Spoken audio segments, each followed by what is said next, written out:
எதையாவது தெரிஞ்சு வரணும்ல. காமராஜரை வச்ச யார் காமராஜர் 10 நிமிஷம் பேசு. வேலு நாச்சியாரை வச்ச யார் வேலு நாச்சியார் ஒரு 10 நிமிஷம் பேசு. நீ மொத்தமாவே பேச அனுமதி கேட்கறதே 10 நிமிஷம் தான் கேட்கிறான். தெரியுமாடா? ஏய், திருச்சியில இந்த போராடல அதுக்கு கேட்கறத 15 நிமிஷம் தான் கேட்டிருக்காப்ல. அரசு இன்னொரு 5 நிமிஷம் பேசிக்கன்னு கொடுத்துருக்குது.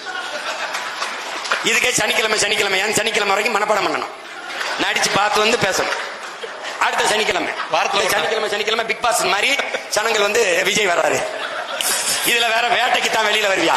நீ வேடிக்கை காட்ட வரவனா இருக்க. ஒரு அடிப்படை தெரியுதா உனக்கு? நீ படிச்சிருக்கீல, அடிப்படை தெரியுதா?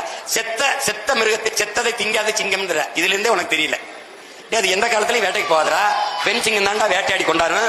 அது செத்த தாண்டா முன்னாடி கொண்டாந்து போடும். அதை தாண்டா அது திங்குது. நீ வேடிக்கை பார்க்க வர சிங்கம், வேடிக்கை பார்க்க வர சிங்கமா இல்ல, வேடிக்கை காட்ட வர சிங்கமா இருக்க. கோட்பாட்டு அளவுல தான் எதிர்க்கிறேன். உறவு அளவுல நீ அண்ணன் தம்பி இல்லையே நம்ம பேசுறோமா, சண்டை போடுறோமா? அப்ப எதிர்க்காம எப்படி? நீ பெரிய எதிரிகளோட மண்ணு கட்டி நான் முன்னேறி போகும்போது வெறும் திரைக்க வச்சு மூடலாம் போது ஏறி வந்த ஒரு எளிய மகன் எங்க அண்ணன் கமலஹாசன் குறுக்க விட்டாங்க. அதை அடிச்சு முன்னேறி போகும்போது இவர் வர்றாரு. வரும்போது முன்னாடி நிக்கிறவன் என்ன பேசணும்? நல்லா படிக்கணும், பெற்றோர்களுக்கு நல்ல பிள்ளைகளா இருக்கணும், இந்த மது இந்த தீ பழக்கங்கள் இல்லாம இருக்கணும், ஒரு வேலையை தேடிக்கிறங்க, நமக்கு ஒரு காலம் வருது, நம்ம நல்லபடியா ஆச்சு எல்லாம் பேசணும்ல. எவனாவது அவர் பேசுறத உட்கார்ந்து கேட்டு பார்த்திருக்கேடா? கேட்டல முதல் காட்சி கத்தோம்ல, அதே தான்.